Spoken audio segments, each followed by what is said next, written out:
Alors, bon après-midi à tous et merci de nous accueillir cet après-midi pour discuter d'innovation et surtout discuter d'innovation appliquée. Alors, le projet dont on va vous parler aujourd'hui est un projet de réflexion, un projet de recherche et surtout d'expérimentation in situ. Donc vraiment, c'est un projet qui illustre bien, qui concrétise comment est-ce que, ensemble, à la fois la ville et les institutions de recherche, nous sommes capables de mener des projets dont on peut apprendre non seulement de manière théorique, mais également de manière très appliquée au contact des citoyens. Et c'est de ce dont on va se parler cet après-midi. Alors, Primaël Marie-Saudenon, je travaille au laboratoire d'innovation urbaine, un peu comme mes collègues de Montréal en commun qui se sont adressés à vous ce matin. Alors, très rapidement, le LIUM, alors nous sommes une équipe d'environ une quinzaine de professionnels. Nous faisons de la recherche et de l'expérimentation sur de multiples thématiques, depuis les conversations citoyennes jusqu'à l'alimentation urbaine et, comme on discutera dans un instant, les véhicules autonomes et la mobilité innovante. Donc, c'est ce que nous faisons et c'est ce que nous avons à cœur de tester, de mettre en œuvre pour les citoyens, avec les citoyens et avec d'autres partenaires de manière collective. Si nous poursuivons. Alors, pour entrer dans le vif du sujet, la question de la mobilité autonome, je pense que c'est une thématique, c'est un sujet qui passionne beaucoup et qui est très, très discuté actuellement. Alors, pour ceux qui ne sont pas au courant de ce que c'est, un véhicule autonome de manière très rudimentaire, c'est un véhicule qui dispose de la capacité de se mouvoir de manière plus ou moins automatisée, jusqu'à un certain niveau. Il existe différents niveaux d'automatisation, diapo suivante s'il vous plaît, qui permettent en fait de déterminer à quel point est-ce qu'un véhicule est capable de se mouvoir tout seul. Alors, il y a 5 niveaux d'automatisation, le niveau 0 étant aucune automatisation. Là, on parle le bon vieux Chevrolet 1939, le pick-up truck avec le volant en bois, là. Ça, c'est le niveau 0. Et le niveau numéro 5, c'est le Saint Graal de l'automatisation, ce que M. Musk nous promet chaque année depuis 5 ans. Entre les deux, il y a différents niveaux. Et ce que nous testons du côté de la ville, en fait, c'est les niveaux d'automatisation à partir du niveau 3. Donc, une grande part des fonctions de la conduite qui sont déléguées aux véhicules. Diapo suivante, s'il vous plaît. Alors, autre question, et question très importante, pourquoi tester la mobilité sans conducteur? Est-ce que c'est parce que c'est cool? Est-ce que c'est parce que c'est dans l'air du temps? Est-ce que c'est parce que c'est ce qui est à la mode de faire? Pas vraiment, ce n'est pas vraiment notre objectif. La réalité est qu'on veut tester des véhicules comme ça, car l'important est le bénéfice et le service qu'on peut apporter aux citoyens. On ne fait pas de la technologie parce que c'est une finalité, on fait de la technologie où on utilise des véhicules technologiques et innovants pour répondre à des préoccupations et à des besoins de nos citoyens, notamment la fluidification des transports à micro-échelle, une offre de transport aux plus vulnérables à travers le type de véhicule que nous mettons en service. Également, le respect de la sécurité routière et surtout la préservation de la vie. Vous n'êtes pas sans savoir que les accidents de la route sont une réelle tare pour nos municipalités et c'est ce qu'on essaie de se battre autant que possible pour réduire autant que possible. Et à plus large échelle, l'objectif également, c'est de travailler justement sur la mise en œuvre de véhicules comme ça, plus sécuritaires, plus confortables et qui apportent une réelle différence dans l'expérience de la mobilité en milieu urbain. Je terminerai mon propos sur cette slide-là, sur la lutte à l'auto-solo et à la possession automobile individuelle, car notre credo, c'est une mobilité autonome, mais la plus collective et la plus partagée qui soit. Ce serait dommage que d'ici 10 ou 15 ans, lorsque ces véhicules soient rendus communs, on échange nos véhicules individuels, notre auto-solo, par de l'auto-solo autonome, où on est tous dans la congestion, les bras croisés derrière le volant, et on attend que ça se passe. Ce serait dommage. Diapo suivante. Alors, pour éviter ces problématiques-là et pour répondre aux défis que nous étions posés, que nous rencontrons, nous avons opté pour des véhicules de type collectif, donc des minibus qui se présentent un peu comme vous avez à l'écran, qui sont des véhicules qui sont adaptés pour des courtes distances, donc des distances qui sont un tout petit peu trop importantes pour les faire à pied, et en même temps qui sont peut-être trop courtes pour qu'on prenne la voiture pour les couvrir. L'objectif, encore une fois, c'est de mutualiser autant que possible les solutions de transport que nous avons. Et donc, la façon dont on s'en sert dans nos projets, c'est qu'on s'en sert pour faire du rabattement vers les modes de transport les plus lourds. Donc, on fait du rabattement. Ce matin, on se posait la question du premier et du dernier kilomètre, notamment. Eh bien, c'est le type de véhicule qui peut permettre à un grand nombre de personnes de combler ce dernier kilomètre-là entre leur lieu de résidence et un pôle de mobilité plus lourd tel que le train, le bus ou le métro. C'est le genre de réflexion qui s'inscrit en ligne directe avec le projet de mobilité intégrée tel que présenté par la RTM ce matin. Nous participons à ce type d'initiative et de réflexion-là. Si on poursuit à la slide suivante. Et donc, c'est des véhicules qui, comme je le disais, se manifestent de la sorte, donc des véhicules de type minibus qui sont équipés de toutes sortes de capteurs et qui ont besoin de toutes sortes de préparation de manière à pouvoir être déployés sur le site. Donc, on parle de véhicules qui sont sensibles à leur environnement car ils sont équipés de différents senseurs qui leur permettent de détecter ce qui se passe autour et donc de prendre les bonnes actions et de se comporter de la manière attendue, que ce soit progresser, s'arrêter, stationner, embarquer, débarquer des passagers.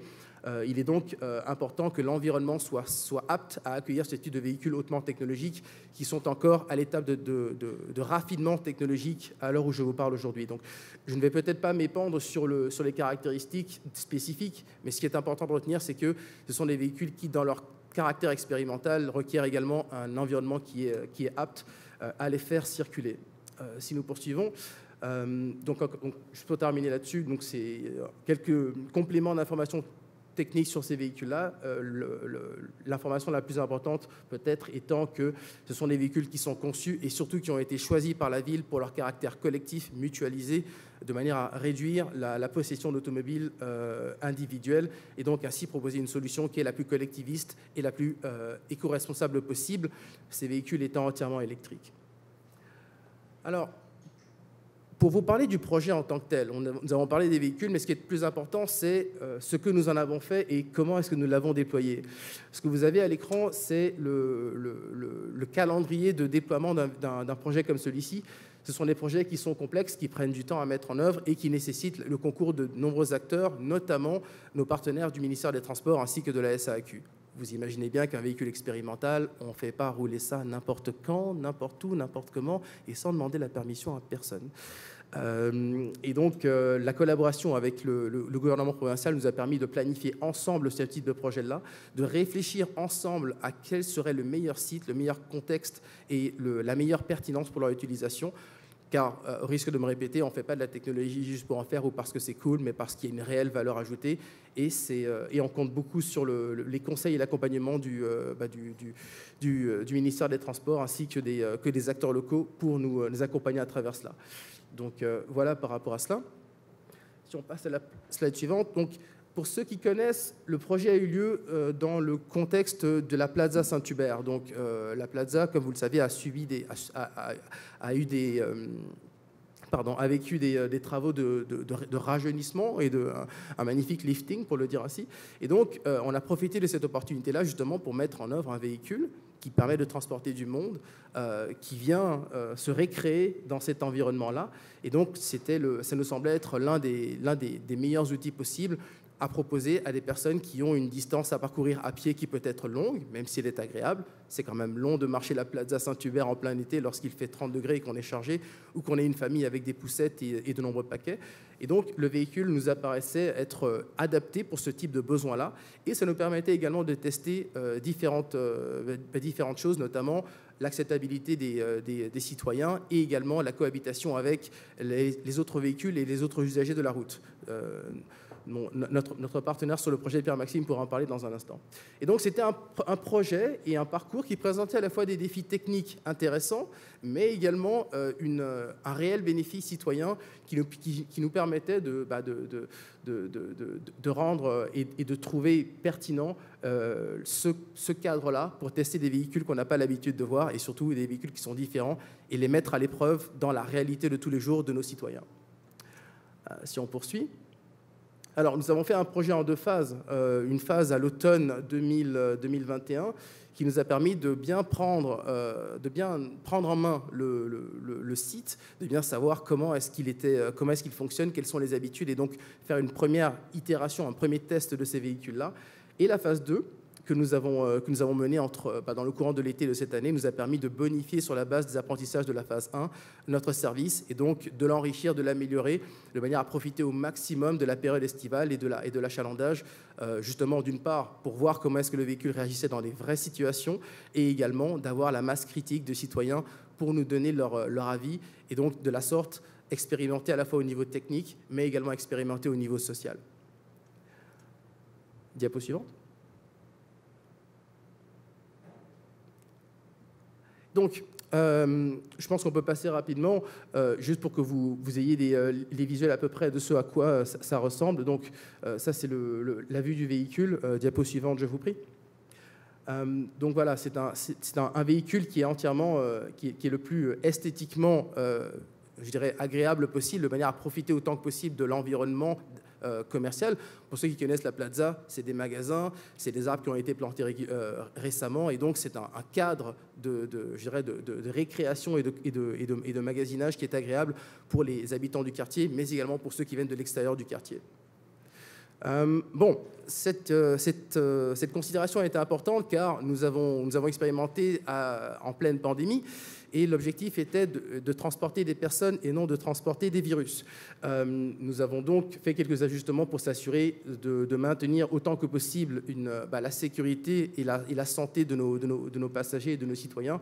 Et donc, nous avons procédé à quelques réaménagements et quelques remaniements pour s'assurer qu'on était à l'aise, les passagers et les citoyens étaient à l'aise d'effectuer l'expérimentation dans des bonnes conditions de santé et de pouvoir monter et redescendre en aussi bonne santé. Diapo suivante. Je vais clore mon propos par les facteurs de succès qui nous ont permis de mettre en œuvre un projet comme ça. Alors, ce qu'il faut savoir, c'est que ce n'est pas le premier projet de la sorte que nous avons fait à Montréal et plus largement au Québec. Il s'agit du deuxième que nous avons conduit à Montréal et à l'échelle du Québec, il s'agit du troisième projet de la sorte. L'expérimentation de véhicules et donc de navettes autonomes, de véhicules, de minibus à conduite automatisée se fait de plus en plus largement, non seulement ici au Québec, au Canada, mais également à l'international. C'est une solution qui semble de plus en plus pertinente pour adresser les enjeux locaux en termes de transport. Et donc, ce qui est intéressant à retenir pour mettre en œuvre des projets comme ça, c'est que c'est des projets qui sont collectifs. C'est un travail d'équipe avec différents partenaires impliqués qui permet justement à tout le monde d'en apprendre, à tout le monde de participer et qui révèle également que des solutions comme ça ce type de technologie-là qui répondent aux besoins des citoyens doivent être déployées de manière holistique. C'est une approche qui prend en charge différents corps de métier, différentes expertises et c'est ce qu'il est important de retenir pour la mutualisation de ces projets-là et leur réplicabilité dans l'avenir.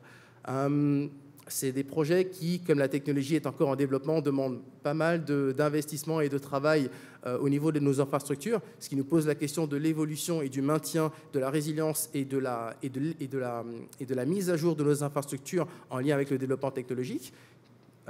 Et également, ce qui est important, et je pense que c'est monsieur le maire de l'Assomption qui en a parlé tout à l'heure, se donner le droit à l'erreur dans la mesure où, comme il s'agit de projets expérimentaux et que nous expérimentons avec les citoyens aussi, leur participation, le fait qu'ils acceptent de monter à bord, qu'ils nous font confiance, ça nous permet à tous d'en apprendre davantage sur comment est-ce que ces véhicules-là peuvent nous assister, peuvent contribuer à régler des enjeux que nous avons au niveau sociétal. Et également, le dernier point sur lequel je vais vous laisser, c'est laisser de la place pour exprimer à la fois sa créativité, mais de manière responsable, de manière contrôlée. Et c'est ce que nous nous efforçons de faire à la ville, notamment au laboratoire d'innovation urbaine. Pierre-Maxime, si tu veux continuer sur les dimensions suivantes. Bonjour à tous. Suite aux différents objectifs, questionnements et attentes qu'avait la Ville par rapport à ce projet-là, la Ville, plus précisément le laboratoire d'innovation urbaine, a mandaté une équipe de recherche de l'Institut national de recherche scientifique, plus précisément le laboratoire piéton et espace urbain, et puis une équipe de chercheurs de Polytechnique Montréal qui est dirigée par Nicolas Saunier. Donc, il y avait deux volets spécifiques à cette étude-là. Le premier était l'acceptabilité sociale. Donc, on avait pour objectif de documenter l'expérience des usagers de la navette, puis les perceptions des riverains par rapport à l'arrivée de ces véhicules-là sur le réseau routier, Puis ce qu'on cherchait à connaître un peu plus spécifiquement, c'est les perceptions et pratiques des usagers vis-à-vis de la navette autonome, de son accessibilité universelle surtout, pendant le projet pilote. Donc, on voulait aussi connaître les perceptions des riverains et visiteurs par rapport à l'arrivée des véhicules autonomes sur le réseau routier de Montréal. On peut changer. Donc, on s'est fié à un cadre théorique qui nous provient des travaux de Nielsen. Donc, l'acceptabilité face à un système qui comprend deux grands facteurs. Donc, le premier, c'est l'acceptabilité pratique, donc tout ce qui est coût, fiabilité, utilité, facilité d'utilisation. Puis, ensuite, on a l'acceptabilité sociale. Donc, là, on parle de perception puis de représentation sociale qui permettent de mesurer un degré de satisfaction d'une population ciblée. On peut changer. Puis, on a lié ce grand concept-là d'acceptabilité sociale lorsqu'elle est liée à une technologie. Donc, lorsqu'elle est liée à une technologie, dans le cas échéant, c'est une navette autonome, bien, ça se décline en 3 étapes. La première étape, c'est l'acceptabilité a priori. Donc, au niveau de cette acceptabilité-là, bien, c'est les représentations subjectives par l'individu à l'usage d'une nouvelle technologie. Puis, c'est le résultat d'une comparaison entre la réalité et les avantages à l'usage de cette technologie-là. La deuxième étape, c'est l'acceptation à l'usage. Donc, ça vient après l'utilisation de la technologie, puis ça correspond à ce que l'individu en retient suite à son expérience effectuée. Puis la troisième étape, c'est l'appropriation à l'usage. Donc là, c'est de voir s'il y a une correspondance, une concordance, une congruence entre l'individu puis la technologie. Donc, ce qui nous a intéressé là-dedans, c'est de mieux comprendre quels sont les éléments qui forgent les représentations subjectives à l'usage, puis est-ce que cet usage-là d'une mobilité peut se transposer en une appropriation à l'usage? Donc, est-ce qu'il y aurait un détournement des habitudes de mobilité d'une personne après avoir utilisé la technologie en question? Puis une fois qu'on a une idée des perceptions puis de ces représentations-là, bien, on est capable de mieux planifier puis mieux concevoir la venue de projets pilotes comme ça. Donc, au niveau de la méthodologie, on a procédé par la méthode de questionnaire. Donc, on a construit des questionnaires qu'on passait dans la navette, puis des questionnaires qu'on faisait sur rue. Donc, ici, on a dénuméré les différentes catégories qui se retrouvaient dans le questionnaire. On a également un exemple un peu plus imagé de ce que pouvait avoir l'air le questionnaire. Parfait. Donc, la collecte s'est déroulée durant le mois de juillet puis le mois d'août 2022. Pour ce qui est des questionnaires dans la navette, bien, ça se déroulait durant les heures de service de la navette, évidemment. Puis, la majorité des questionnaires étaient faits aux usagers à l'extérieur de la navette. Le but, c'était de laisser vivre l'expérience aux usagers pour qu'ils se créent une représentation plus concrète de ce qu'ils venaient de vivre. Puis, évidemment, on a eu un taux de réponse qui était quand même élevé, là, 85 %. Le défi, par rapport à ces questionnaires-là, c'était de questionner tous les passagers parce qu'on avait quand même une limitation au niveau des ressources sur le terrain qui ne nous permettait pas d'être présents à toutes les heures de service puis qui ne nous permettait pas de questionner tous les passagers. Pour ce qui est des questionnaires sur rue, bien, ils étaient réalisés lors des marches à blanc de la navette. Là, il y avait souvent des phases tests qui étaient faites en début de journée ou en fin de journée. Donc, les questionnaires avaient lieu à ce moment-là. Bien là, au niveau du taux de réponse, ça a été un petit peu plus difficile. Là. On est à 59 %. Le défi, c'était que les personnes qu'on abordait devaient avoir vu la navette pour être capables de répondre à notre questionnaire. Pour ce qui est des résultats, bien, présentement, on est toujours en analyse, là, mais j'ai ressorti quelques faits saillants de ce qui ressort jusqu'à maintenant. Là. Au niveau des questionnaires dans la navette, bien, on en avait 62 en tout. Il y a 95 % des répondants que c'était leur première expérience à bord, 58 % des répondants qui ont pris connaissance du projet en étant sur place, 81 % des répondants qui étaient totalement en accord avec le fait que la navette peut améliorer la mobilité des personnes âgées ou en incapacité motrice. Là. Donc là, on aborde un petit peu plus l'accessibilité universelle. 82 % étaient en accord avec la localisation du trajet, notamment en raison de la forte présence commerciale sur la Plaza Saint-Hubert. Puis, il y a plusieurs commentaires qui revenaient par rapport à la longueur du parcours, comme quoi ils voulaient que ça soit un petit peu plus long. Il y a seulement 48 % des répondants qui habitaient dans le quartier pour ce qui est des questionnaires dans la navette. Aussi, je vous ai sorti un petit graphique ici des raisons d'utilisation de la navette. Donc, on peut voir que majoritairement, c'est par curiosité que les gens ont essayé la navette.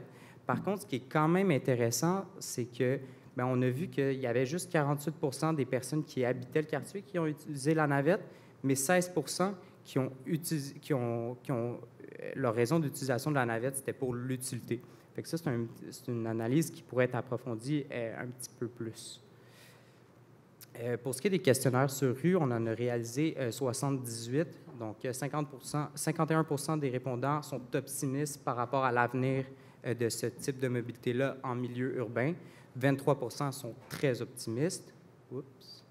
78 des répondants sont totalement d'accord avec le fait que la navette peut améliorer la mobilité des personnes âgées ou en incapacité motrice, un petit peu comme on l'a vu à la diapo précédente. 79 des répondants utiliseraient la navette pour certains de leurs trajets. Là. Donc, on peut voir ici qu'il y avait une bonne localisation du trajet. Puis 59 des répondants habitaient le quartier. Puis parmi une liste de défis prioritaires qu'on a dressés en lien avec l'intégration d'une mobilité comme celle-là, c'est l'interaction avec les usagers vulnérables puis les autres véhicules qui s'avère le défi prioritaire. Ce qui m'amène à vous parler du deuxième volet. Juste avant, je vais vous montrer ici, on a 3 tableaux. J'attire votre attention sur la 3e ligne là, de ces tableaux-là. La mobilité sans conducteur améliorerait la situation. Donc, ça, c'est au niveau des effets de la sécurité sur les piétons, les cyclistes, puis les autres véhicules. Donc, on voit qu'en majorité, là, on pense que la mobilité n'a aucun effet ou peut améliorer la situation. Ce qui m'amène à vous parler du deuxième volet, qui est la cohabitation véhiculaire. Donc, l'objectif là, était de documenter les comportements des usagers de la route en présence de la navette autonome sur le réseau routier, puis d'analyser ces interactions-là entre les usagers de la route qui sont dits habituels, puis la navette qui était là comme intrus, si on veut. Donc, comment on a procédé? On a procédé par observation vidéo. Donc, on installait des caméras GoPro à l'aide de poteaux télescopiques qui étaient ensuite transférés dans un logiciel pour analyser les interactions. Donc, ce logiciel-là prend en compte les distances entre les différents usagers, les vitesses, les risques de collision, les comportements inhabituels, les trajectoires changeantes, tout ça. Puis, on a étudié 4 sites qui étaient situés sur le parcours de la navette pour un total d'environ 50 heures de vidéo. On est toujours en analyse à ce niveau-là.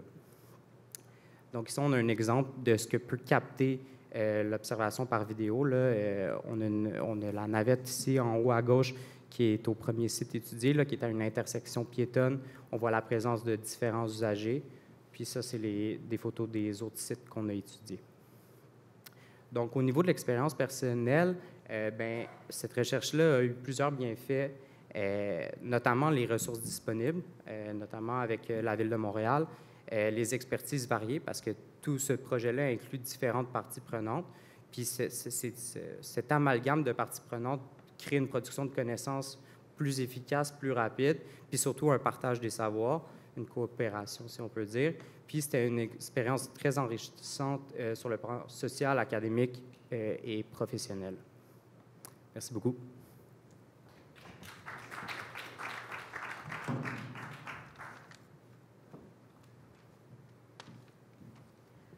Bonjour tout le monde, c'est Lilia Djemaï, je suis responsable nationale intelligence artificielle chez Mitex. Donc aujourd'hui, on a réuni un chercheur de l'INRS, de Polytechnique Montréal, la Ville de Montréal, donc pour vous montrer comment Mitex elle a fait le lien entre le monde de municipalité et le monde de la recherche pour la mise en place de ce projet et d'autres projets d'innovation comme celui-là.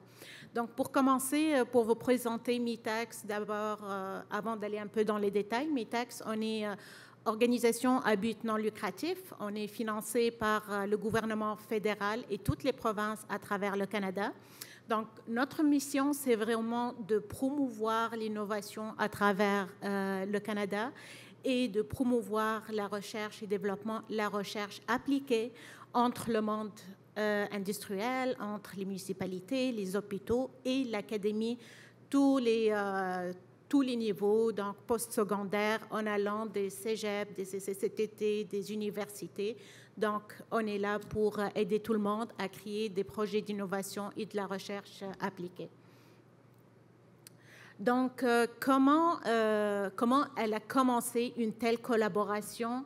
Donc, on commence d'abord par inciter, par exemple, les municipalités ou les compagnies, les startups, les PME, les grandes organisations à collaborer avec les institutions postsecondaires à travers le Canada, et aussi il y a des possibilités à l'international aussi. On commence par discuter avec les partenaires pour comprendre leurs problématiques, les enjeux, leurs besoins, et pour les référer par la suite et les aider à accéder aux meilleurs talents, aux meilleures technologies et aux outils de pointe pour répondre à leurs besoins, pour les aider à surmonter les défis.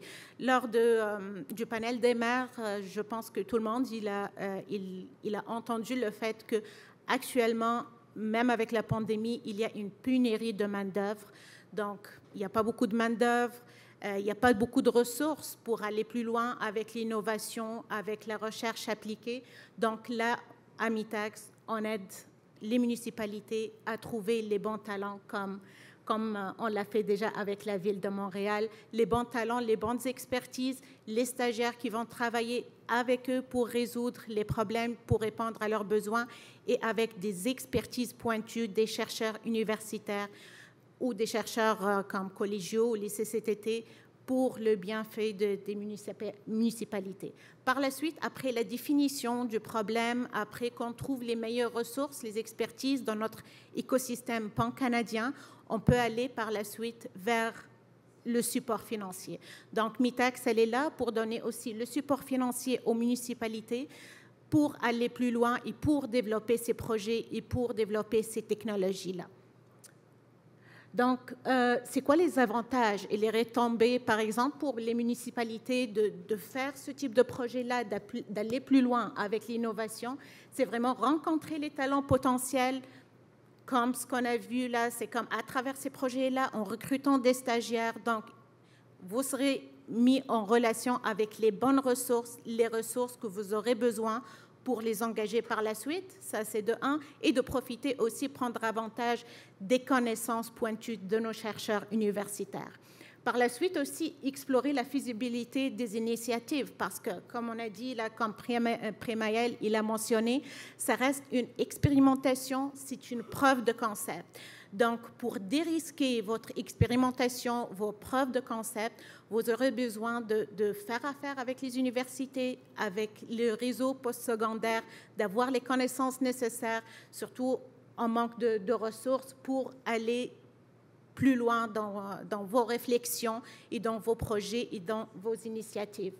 Donc, aussi s'adapter plus rapidement avec les changements, la technologie qu'on est en train de vivre de jour au jour, les nouvelles technologies émergentes, les besoins qui augmentent, surtout, on voit avec la pandémie, il y a des nouveaux besoins qui ont émergé.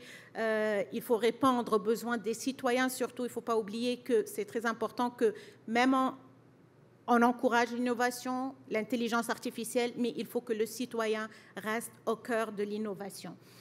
Par la suite aussi, former vos équipes recherche et développement, malgré le manque de ressources, en allant travailler avec les universités, avec les organisations postsecondaires. Donc, vous pouvez développer vos équipes de chercheurs qui vont collaborer avec vous. Les équipes des chercheurs, ils peuvent être multidisciplinaires pour répondre à plusieurs besoins différents et vous donner le support nécessaire durant vos initiatives. Donc, comment ça marche, comment ça marche avec Mitacs? En fait, nos projets Mitacs, c'est comme le projet qui a été développé avec la Ville de Montréal.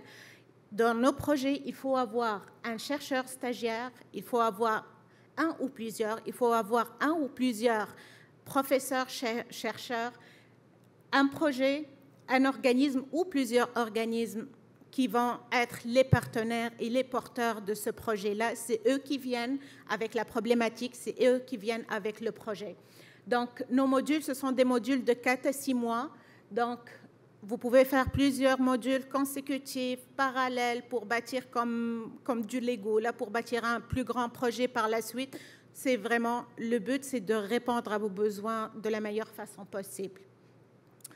Donc, les municipalités, actuellement, comme on a vu depuis le matin, là, il y a vraiment beaucoup de défis, des défis complexes et tout.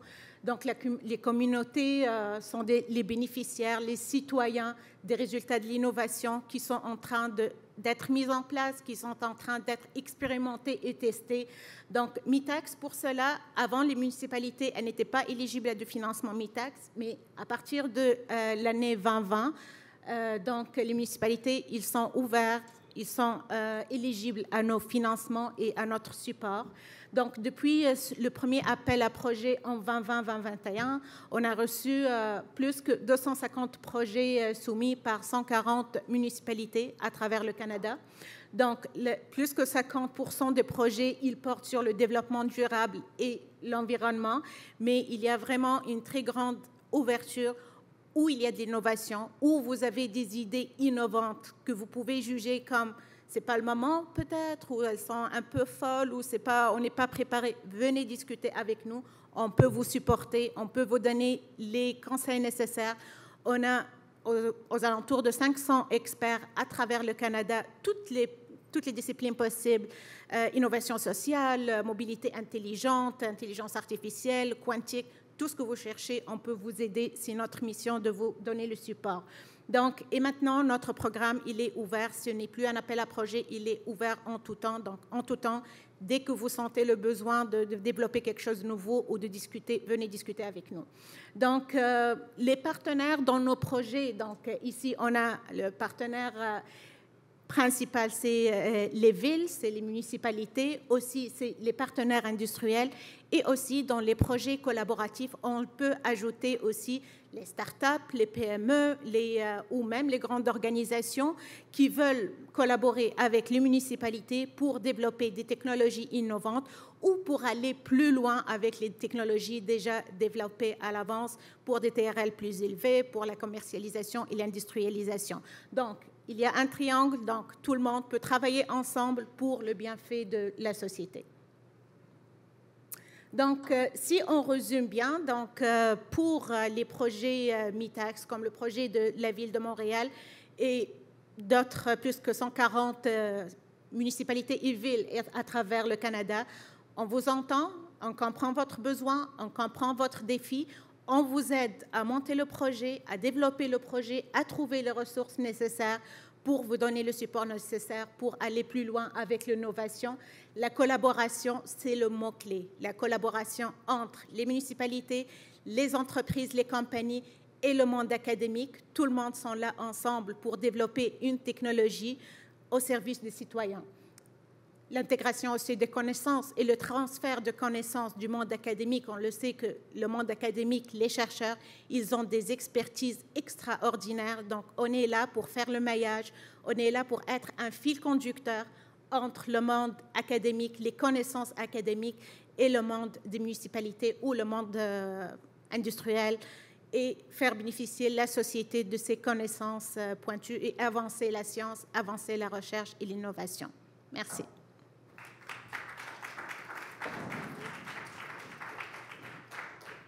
Merci beaucoup. Premièrement, à MITAX, après que vous ayez fait le maillage, est-ce que vous restez dans le processus ou votre travail est terminé? En fait, chez MITAX, là, on commence dès les débuts, dès vraiment que par exemple, une municipalité, elle a même une idée, par exemple, ambiguë, ils ne savent pas, est-ce que ça ne marche pas. Donc, on est là avec nos experts pour les aider à bien développer les idées et les mettre noir sur blanc. Et par la suite, le maillage avec les universités, les meilleures expertises. Par la suite, on peut aller vers le financement, mais on fait toujours du suivi, on fait toujours pour aller plus loin, même avec, s'il y a des solutions, par exemple, sont développées maintenant avec le NRS, avec Polytechnique, donc on est là pour aider la Ville de Montréal pour aller plus loin, d'aller d'une preuve de concept, d'une expérimentation à une solution plus solide, une solution qui va faire bénéficier la société. Donc, on est là durant tout le processus. Également de la formation continue pour du côté du monde académique là, que MITAC offre également là, à rajouter. Là. Parfait. Oui. Et je me demandais du côté de la Ville de Montréal, pourquoi avoir choisi un projet de recherche au lieu, par exemple, d'un projet pilote ou faire un test avec un fournisseur externe? Pourquoi cette avenue que vous avez préférée? Je pense que la réponse, c'est un peu les trois. Car c'est à la fois un projet qu'on expérimente avec le fournisseur technologique, car les réponses et les apprentissages que nous avons servent la communauté industrielle. Le fournisseur repart à la fin de ce projet-là avec davantage de connaissances sur la capacité et les capacités de sa solution. Du côté de la recherche, bien évidemment, il n'aurait pas été pertinent, ou il aurait été dommage en tout cas de mettre en œuvre un projet comme ça et de ne pas en extraire autant d'informations que possible à travers la recherche scientifique. C'est un sujet qui est en développement, c'est une industrie qui est en exploration et qui de mieux que des experts dans le sujet pour justement poser les bonnes questions et générer la bonne récolte et les bons apprentissages que nous, à la fin, du côté de la ville, on est en mesure d'opérationnaliser, d'implémenter à travers d'autres projets similaires ou un projet comme ça répliqué dans l'avenir. Donc je pense que la participation des trois parties est fondamentale en ce qui concerne ce type d'initiative. Et du côté académique, pour vous, comme étudiant-chercheur, c'est quoi le plus-value de participer à un processus comme ça? Bien, personnellement, ça a été de participer à un projet plus large. Moi, je suis candidat à la maîtrise à l'INRS, puis je suis dans un profil où j'ai à réaliser un mémoire de recherche. La possibilité de participer à un projet qui est plus large comme ça, bien, c'est deux pierres d'un coup.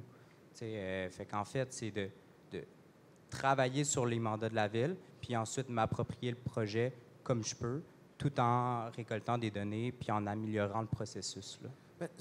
J'aimerais compléter avec autre chose également, c'est que les apprentissages qui sont faits sont également bons pour l'écosystème de manière générale. Vous imaginez bien que ce qu'on fait ici, nous le partageons avec nos homologues, que ce soit ailleurs au Québec, que ce soit avec le gouvernement provincial, que ce soit avec nos homologues ailleurs dans le Canada. Et donc, c'est tout l'écosystème qui bénéficie de ces apprentissages que nous avons ici, ce qui fait en sorte que dans l'avenir, lorsque d'autres territoires, d'autres municipalités ou d'autres environnements décident de mettre en œuvre des projets comme ça, ils puissent capitaliser sur ce que nous avons collectivement créé ici. Le savoir-faire. Absolument, et que ça puisse enrichir et puis et de la sorte également faire progresser les connaissances globales à la fois au niveau industriel, à la fois au niveau académique et au niveau scientifique, et même au niveau politique, au niveau de la décision politique. Ces apprentissages nous permettent de mieux planifier et de mieux réfléchir aux solutions pérennes pour le bénéfice de nos citoyens. Oui, allez-y. J'ajouterais juste un petit point, c'est comme aussi du côté, on pense aussi aux bénéfices de nos étudiants universitaires post-secondaires, parce que les insérer ou les mettre dans ce type de projet collaboratif, ça va les préparer par la suite pour le marché de travail. Donc, ils vont aller plus confiants. Ils ont déjà collaboré avec des municipalités ou des industriels ou des organisations. Ils sont plus aptes à vraiment intégrer plus facilement le monde de travail par la suite. Et chez Mitacs, est-ce qu'on peut consulter les projets qui sont plus avancés ou dans une phase ou pas vraiment? Consulter, c'est-à-dire consulter les résultats des projets? Exact. Ou le projet en tant que tel ou pas encore? OK.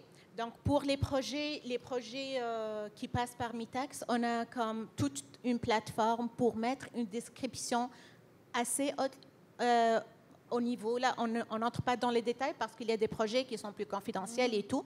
Donc, mais l'idée des projets, ils sont déjà sur notre site web. Il y a une plateforme dédiée pour ça.